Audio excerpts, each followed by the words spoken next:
जय हिंद दोस्तों, स्वागत है आप सबके आपके अपने YouTube channel self study Kundan Kumar में। आज बात करेंगे हिस्ट्री, जिसे हिंदी में इतिहास कहते हैं, और यह क्लास 12th के बच्चों के लिए है, जिसमें आज आपको चैप्टर 2 पढ़ाने वाले हैं, जिसका नाम है राजा, किसान और नगर।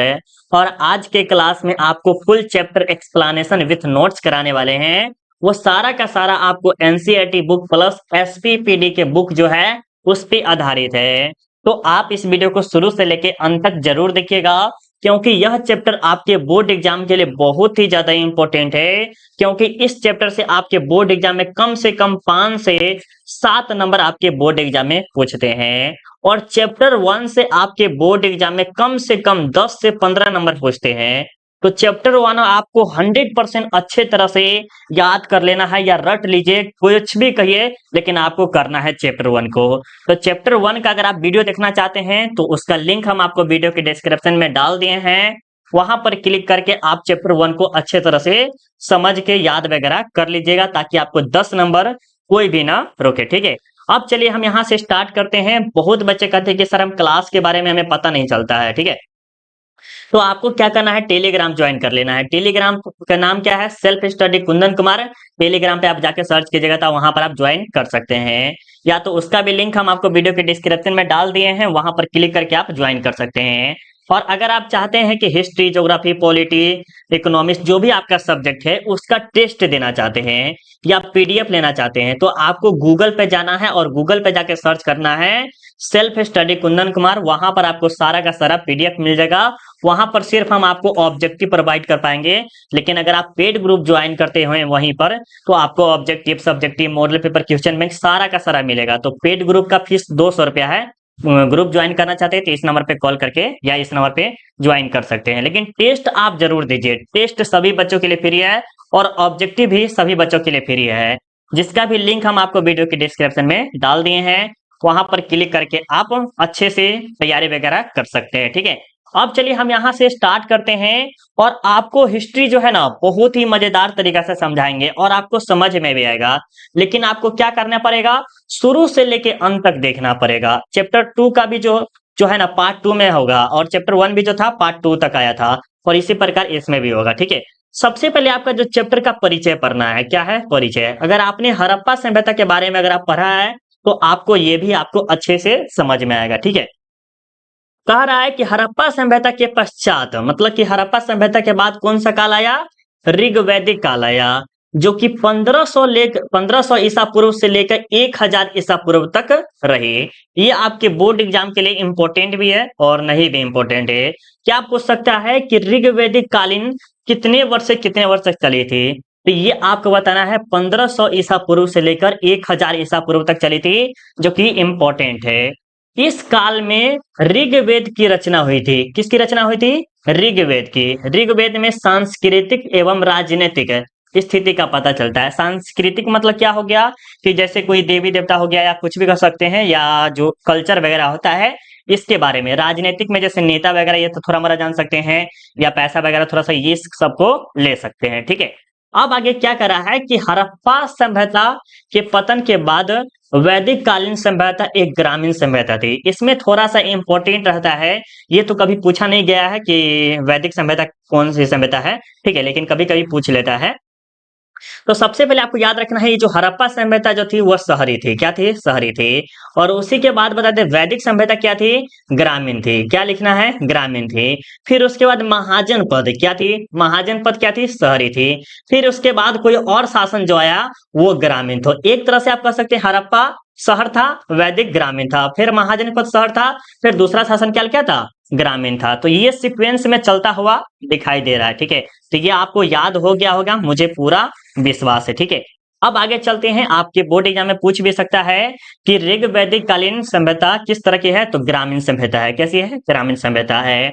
और 1000 ईसा पूर्व से 600 ईसा पूर्व तक उत्तर वैदिक काल में 3 अन्य वेदों, सामवेद, यजुर्वेद एवं अथर्ववेद की रचना हुई थी। मतलब कि जो 1000 ईसा पूर्व है और 600 ईसा पूर्व में क्या हुआ था, ये सामवेद देख रहे हैं और यजुर्वेद देख रहे हैं और अथर्ववेद, इन तीनों की क्या हुई थी? रचना हुई थी।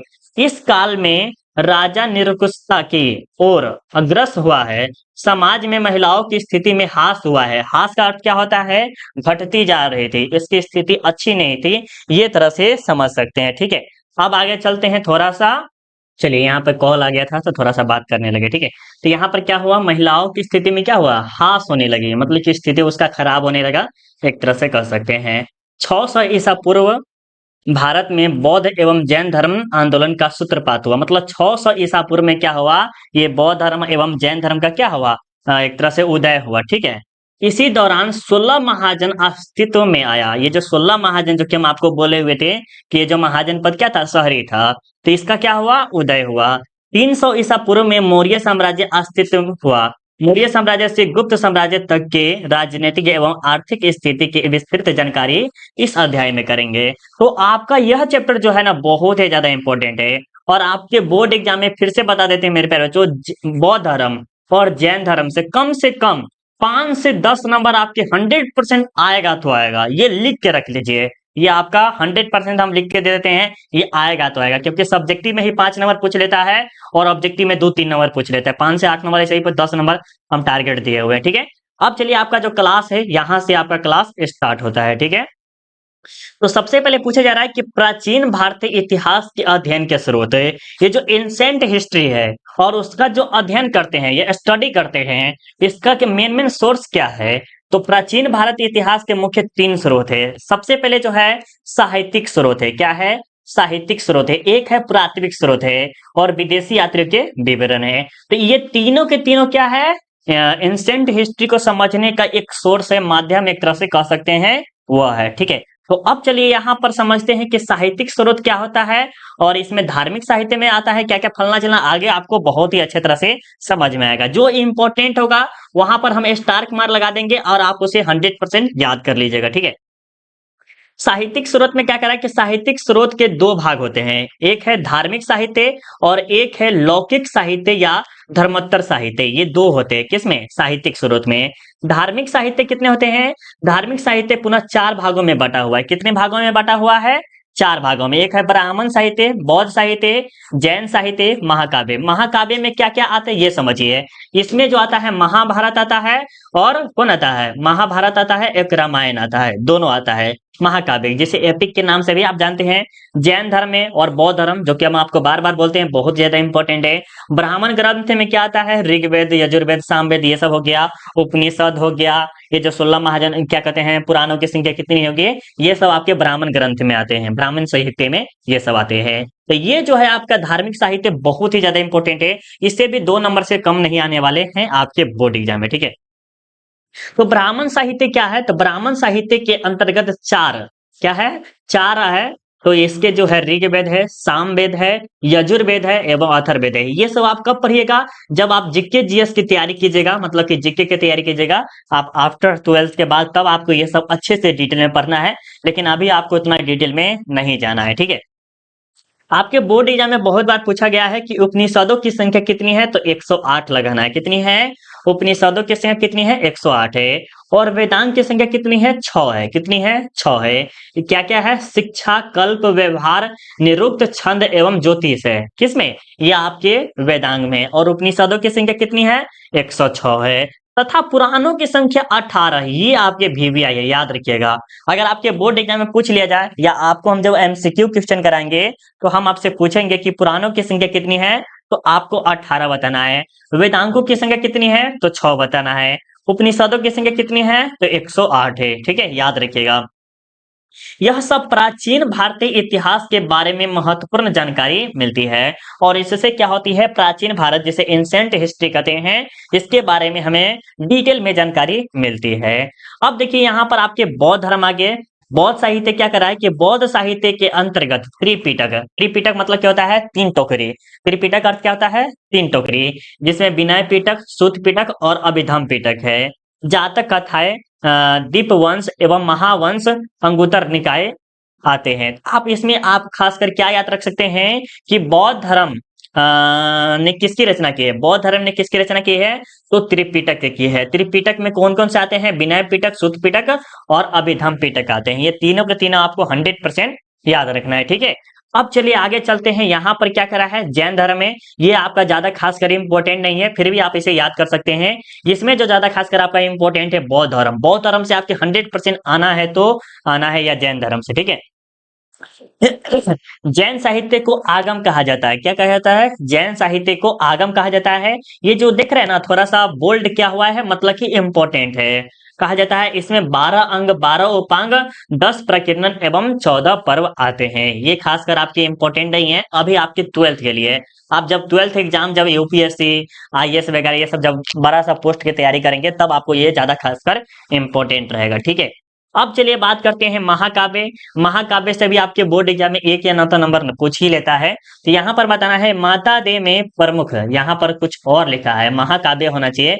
महाकाव्य में प्रमुख 2 है। कितने हैं महाकाव्य? कितने हैं? 2 है। कौन कौन है? रामायण है और महाभारत है। हम आपको पहले ही बोल दिए हैं, ग्रंथ आते हैं। इससे हमें राजनीतिक, सामाजिक, सांस्कृतिक, आर्थिक की महत्व जानकारी मिलती है। आपको पता है कि रामायण और महाभारत में कुछ न कुछ विवाद के कारण क्या हुआ था? युद्ध हुआ था। और इन युद्धों का कारण क्या है? राजनीतिक, गद्दी वगैरह होता है, नहीं होता कि सिंहासन में बैठने के लिए। सांस्कृतिक, वहां का कल्चर क्या है, यह हो सकता है। आर्थिक, वहां के अर्थव्यवस्था किस तरह से चल रहा है, इसके कारण क्या हुआ था कुछ कुछ कारण। तो ये सब आप आगे पढ़िएगा बहुत ही अच्छे से। लौकिक साहित्य या धर्मोत्तर साहित्य। लौकिक साहित्य के अंतर्गत ऐतिहासिक, अर्ध ऐतिहासिक ग्रंथ एवं जीवनियों का लिया गया। ये ज्यादा खासकर आपका इंपॉर्टेंट नहीं है, ठीक है, क्योंकि इसमें बोल्ड नहीं किया हुआ है, पहले से ही पता चल गया है कि नहीं है, ठीक है। और ये मेरे द्वारा खुद मेरे द्वारा बनाया गया नोट्स है, ये तो आपको अच्छा लग ही रहा होगा, मुझे पूरा विश्वास है, ठीक है। अब आपके ऐतिहासिक ग्रंथ में भी आते हैं अर्थशास्त्र। कौन आते हैं? अर्थशास्त्र।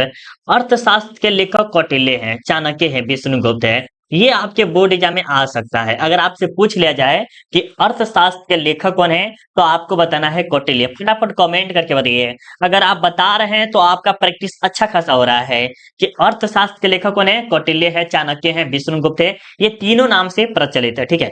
द्वारा रचित मौर्य कालीन राजनीतिक इतिहास की जानकारी मिलती है।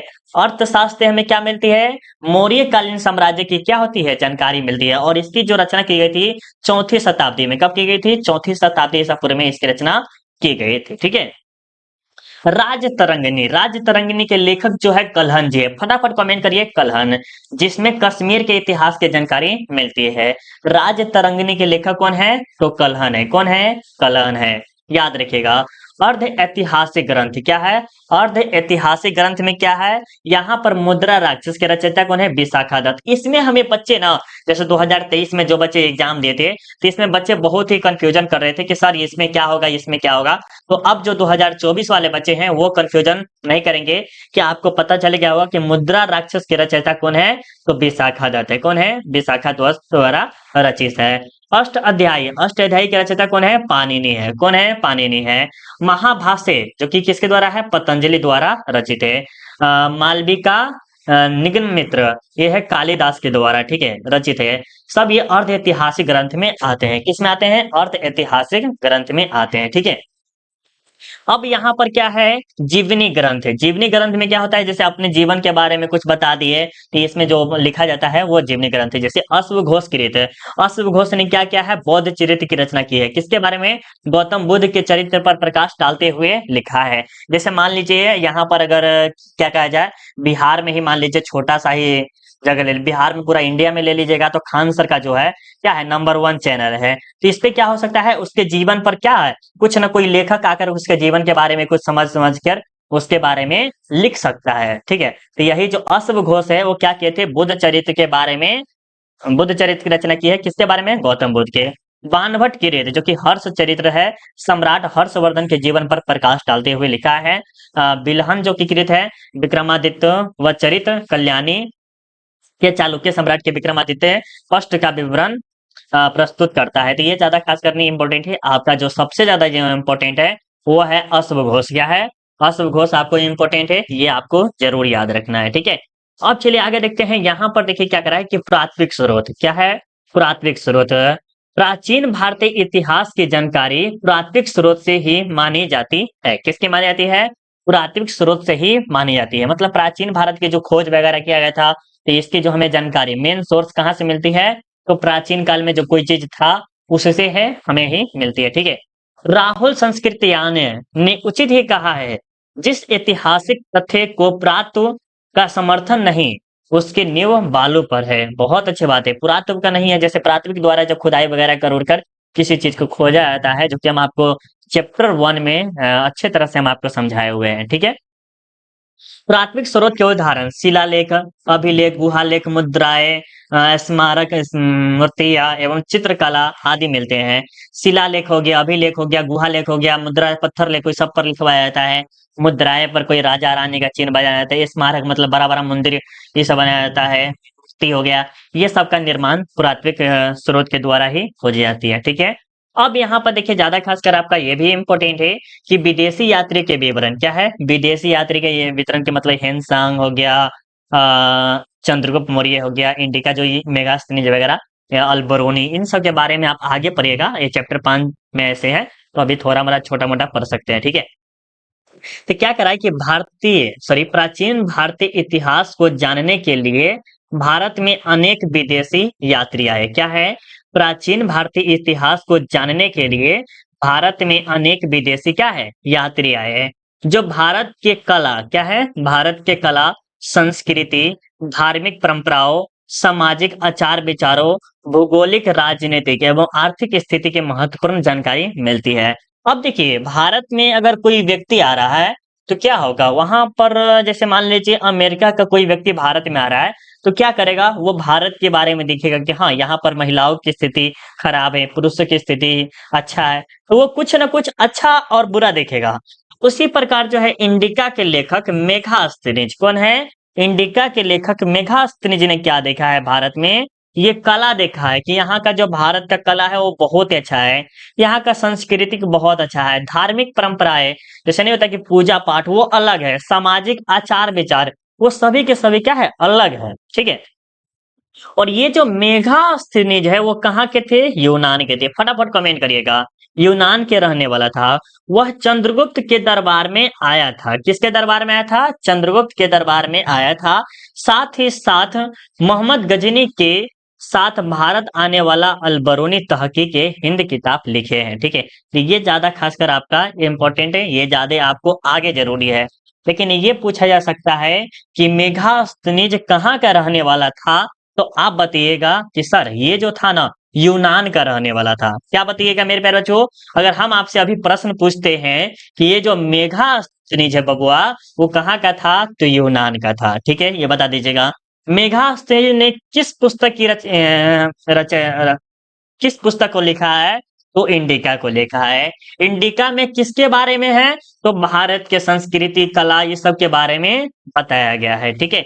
और ये किसके दरबार में आए थे? तो चंद्रगुप्त के दरबार में आए हुए थे। ये आपको 100% इम्पोर्टेंट है और याद कर लीजिएगा, ठीक है। अब आगे चलते हैं, यहाँ पर क्या कह रहा है? यहाँ पर आपके सामने क्या है? इतिहास लेखन में अभिलेखों का महत्व क्या है? ये प्रश्न आपके बोर्ड एग्जाम के लिए ठीक है, सब्जेक्टिव के लिए कहा जाए तो बहुत ही ज्यादा इंपॉर्टेंट है कि इतिहास लेखन में अभिलेखों का क्या महत्व है। ये समथिंग ये 2020 या 2022 में या 21-22 में कुछ ना, ये 2-3 साल के अंदर एक बार ये प्रश्न पूछा गया आपके बोर्ड एग्जाम में, और तो ये इंपॉर्टेंट हो ही गया ना। चलिए अब हम यहाँ देखते क्या कह रहा है कि इतिहास लेखन में अभिलेखों का होना बहुत ही महत्वपूर्ण है। बिल्कुल सही बात बोला गया है कि इतिहास लेखन में अभिलेखों का होना क्या है? बहुत ही जरूरी है, क्योंकि हमें उन राजाओं एवं अन्य लोगों के प्रति शुक्रगुजार होना चाहिए जिन्होंने अभिलेख खुदवाकर तथ्य योग्य इतिहास को सुरक्षित करते हुए हम तक पहुंचाया है। अभिलेख में मिले कुछ तत्व पाषाण, धातु या मिट्टी के बर्तन आदि मिले हैं, ठीक है। डी.आर. भंडारकर महोदय ने तो मात्र अभिलेख के आधार पर ही अशोक का इतिहास लिखने का अध्ययन किया है। यहाँ पर अध्ययन होना चाहिए, अध्ययन का प्रयास किया है। अब हम आपको अच्छे से समझाने की कोशिश करते हैं। जैसे ये अशोक है, ठीक है, ये अशोक नाम का व्यक्ति है जो कि प्राचीन काल में, जैसे कह सकते हैं कि पुराने जमाने में वो अच्छा अच्छा कार्य किए थे। क्या किए थे? अच्छा अच्छा कार्य किए थे, लेकिन ये किसी को पता नहीं है। तो ये हम किसके द्वारा पता कर सकते हैं? इतिहास लेखन के अभिलेखों के द्वारा, किसके अभिलेख है कि हाँ ये जो अशोक है यहाँ पर ये बनवाए थे, ये बनवाए थे, ये बनाए थे। तो यही कह रहा है कि D.R. भंडारकर महोदय ने क्या किया था, मात्र अभिलेखों के द्वारा क्या किया था, इसके बारे में पता कर लिया था। ठीक है, ये प्रश्न थोड़ा सा ज्यादा इंपॉर्टेंट है, सब्जेक्टिव के देखा जाए तो सबसे ज्यादा इंपॉर्टेंट है, अच्छे से आप जरूर याद कर लीजिएगा। ठीक है, देखिए हम थोड़ा सा धीरे धीरे चलते हैं लेकिन आपको अच्छे से समझाने की कोशिश करते हैं। मुझे पूरा विश्वास है आपको समझ में आ रहा है। अगर आपको समझ में आ रहा है तो लाइक कर दीजिए, और अगर आप टेस्ट दे दीजिएगा मेरे प्यारे बच्चों तो मुझे तो खुशी होगी होगी, प्लस आपको बहुत ही मजा आएगा, क्योंकि टेस्ट देने से ये पता चलता है कि आप कितने लेवल में है, कितने पानी में है, कितने आप क्या बताए, अलग बात है भैया। ठीक है, अब यहाँ पर देखिए, यहाँ पर चलिए अब आगे देखते हैं। यहाँ पर आगे प्रश्न क्या कर रहा है, प्रश्न में कि अभिलेखों का पढ़ा जाना। ठीक है, तो अभिलेखों का पढ़ा जाना मुमकिन है या नहीं है, किसके द्वारा पढ़ सकते हैं, तो ये सब आपको बताना है। तो आपको यहाँ पर बताना है कि अभिलेखों के अध्ययन को अभिलेख शास्त्र कहते हैं। ये जो अभिलेख है और उसका जो अध्ययन करते हैं उसे क्या कहा जाता है, अभिलेख शास्त्र कहा जाता है, जिसे एपिग्राफी जो बोलते हैं इंग्लिश में कहते हैं। ठीक है, इसकी स्थापना भारत में 1886 ईस्वी में हुई थी। कब हुई थी, 1886 ईस्वी में हुई थी। इसमें सम्राट अशोक के बारे में बताया गया है। किसके बारे में बताया गया है, अशोक सम्राट के बारे में बताया गया है। सम्राट अशोक द्वारा 14 शिलालेख मिले हैं। कितने मिले हैं, ये जो अशोक है उसके कितने शिलालेख मिले हैं, टोटल 14 शिलालेख मिले हैं। ये थोड़ा सा इंपॉर्टेंट है, जरूर आप इसे याद कर लीजिएगा कि अशोक के कितने अभिलेख मिले हैं, तो 14 शिलालेख मिले हैं। ठीक है, अशोक द्वारा लिखित शिलालेख में ब्राह्मी लिपि का प्रयोग किया गया है। ब्राह्मी लिपि या खरोष्टी लिपि। ठीक है, खरोष्टी, ये आपको याद रखना है, बहुत ज्यादा इंपॉर्टेंट है। अब आगे देखिएगा यहाँ पर क्या कह रहा है आगे में कि क्षेत्रीय राज्य का उदय 16 महाजनपद। अभी हम आपको बोले थे ना कि महाजनपद हो गया, जैन धर्म हो गया, बौद्ध धर्म हो गया, मौर्य साम्राज्य हो गया, इन सब के बारे में आपको अच्छे से मतलब पढ़ना है। ठीक है, तो यहाँ पर देखिए क्या कह रहा है कि क्षेत्रीय राज्य के उदय का जो कि 16 महाजनपद है, राइज ऑफ ट्रिनिटेंट, अरे यार इंग्लिश छोड़ो यार इंग्लिश। यहाँ पर देखिए क्या कह रहा है कि क्षेत्रीय राज्य के उदय के साथ ही 16 महाजनपद अस्तित्व में आया। कौन सा आया, 16 महाजनपद है। इसी समय लोहे का प्रयोग होने लगा एवं सिक्के बनाए जाने लगे। 6ठी शताब्दी ईसा पूर्व की यह एक महत्वपूर्ण घटना थी। क्षेत्रीय राज्य के उदय के साथ साथ जैन एवं बौद्ध धर्म भी अस्तित्व में आया। अब सबसे ज्यादा इंपॉर्टेंट ये है कि ये 16 महाजनपद है, जिसमें सबसे शक्तिशाली कौन था, तो मगध था। कौन था, मगध था। आप जरूर इसे याद रख लीजिएगा। 16 महाजनपद की जानकारी हमें अंगुत्तर निकाय से मिलती है। कहाँ से मिलती है, 16 महाजनपद जो है इसकी जानकारी हमें कहाँ से मिलती है मेरे प्यारे बच्चों, तो ये मिलती है हमें अंगुत्तर निकाय से मिलती है। कहाँ से मिलती है, अंगुत्तर निकाय से मिलती है।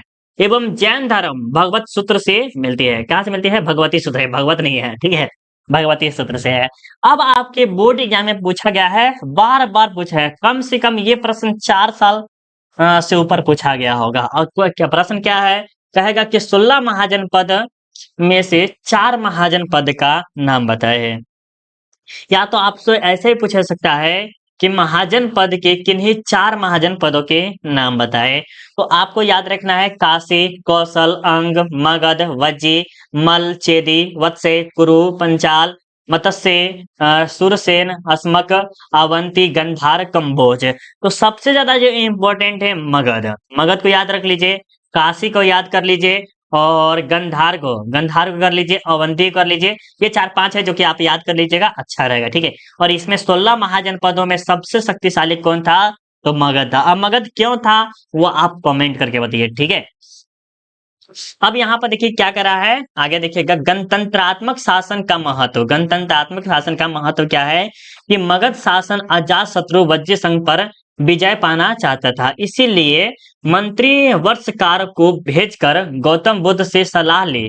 गौतम बुद्ध ने कहा, वज्जी इकट्ठे उठते हैं, जुटते हैं और राष्ट्रीय कर्तव्य का पालन करते हैं। वे लोग सभा द्वारा स्वीकृत किए बिना कोई भी कानून या आज्ञा जारी नहीं करते हैं, बने नियमों को भंग नहीं करते हैं, अतः इन्हें पराजित नहीं किया जा सकता। उसके बाद फुट डाली एवं तत्पश्चात अजातशत्रु ने इस पर विजय हासिल कर ली। इसीलिए कहावत है कि संगठन में शक्ति है। सभी महाजनपद का पतन होने लगा। इसमें 4 राज्य बचे, अवंती, कौशल, वत्स और मगध अस्तित्व में रहा। अब ये प्रश्न हम आपको अच्छा से समझाएंगे और ये आपके फ्यूचर के लिए है। अगर कहा जाए तो ये फ्यूचर के लिए, आपके लाइफ के लिए, सभी के लिए इंपॉर्टेंट है। देखिए क्या करा है, ये जो मगध शासक है, मगध शासक कौन था? अजातशत्रु था। और उन्होंने क्या किया, एक हर्षकार एक मंत्री था। क्या था? हर वर्षकार क्या था? एक मंत्री था। और उसको कहाँ भेजा? गौतम बुद्ध के दरबार में भेजा कि सर हम यहाँ पर हमला वगैरह कर सकते हैं कि नहीं कर सकते हैं। तो गौतम बुद्ध का जवाब मिला कि वज्जी जो है ना वो इकट्ठे उठते हैं और जुटते भी है, मतलब एक साथ खाते पीते हंसते मुस्कुराते ही सब चीज करते हैं और राष्ट्रीय कर्तव्य का पालन भी करते हैं।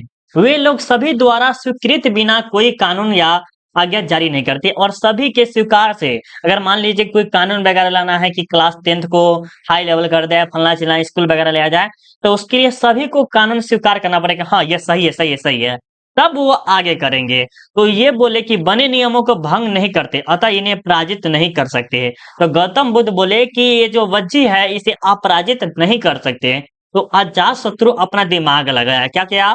अजात शत्रु अपना दिमाग लगाया और क्या किया, वो बोले कि फूट डालो, मतलब कि नहीं होता है कि दो सखी बहन पा हुआ तो उसके बीच में अगर छोटा सा फूट डाले, हे तोहर घर आया, तो वो क्या होता है, एक फूट डालना होता है। तो उस पे क्या होता है, लड़ाई हो सकता है।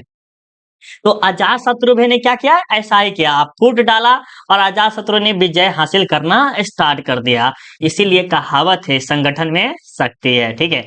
और इसी तरह धीरे धीरे सभी महाजनपद का क्या होने लगा, पतन होने लगा और लास्ट में अवंती बचा, कौशल बचा, वत्स मिला, मगध मिला। और इन सब के बारे में आपको और अच्छे से समझना पड़ेगा। अवंती, कौशल, वत्स में से तीनों चार में से यहाँ सबके जो राजकुमारी है उन सबके साथ शादी कर लेता है, फिर वो दहेजे में ले लेता है फला जगह को। तो मगध बहुत विस्तृत हो गया। जब आप क्लास 12 के बाद पढ़िएगा ना तब आपको ये सब अच्छे से समझ में आएगा। चलिए मगध साम्राज्य के कुछ के बारे में हम समझते हैं, 2-3 पढ़ाते हैं, ठीक है। देखिए अब आपका शुरू होता है मगध साम्राज्य। यहाँ पर मुगल साम्राज्य नहीं बोल रहे हैं, मगध है और मुगल अलग होता है। मगध एम्पायर, इसमें सबसे पहले है जो बिंबिसार है। क्या है? बिंबिसार। हर्यक वंश के सम्राट बिंबिसार, क्या है, हर्यक वंश के सम्राट बिंबिसार ने मगध साम्राज्य की सर्वप्रथम स्थापना की। अगर आपसे पूछ लिया जाए कि मगध साम्राज्य की स्थापना किसने की थी, बिंबिसार ने किया था। बिंबिसार और बिंदिसार अलग है। देखिए यहाँ पर आपका जो है बिंबिसार, ठीक है, और बिंदिसार अलग है, ठीक है। ये नहीं कहिएगा कि सर बिंदिसार अब बिंबिसार दोनों अलग है, ये आपको याद रखना है, ठीक है। आगे चलते हैं, आगे आपको अच्छे से बताते हुए चलेंगे। थोड़ा सा वीडियो लंबा होगा लेकिन अच्छे से समझाते हुए चलेंगे, ठीक है। वह 15 वर्ष की उम्र में गद्दी पर बैठ गया। कौन? बिंबिसार। कौन बैठा? बिंबिसार।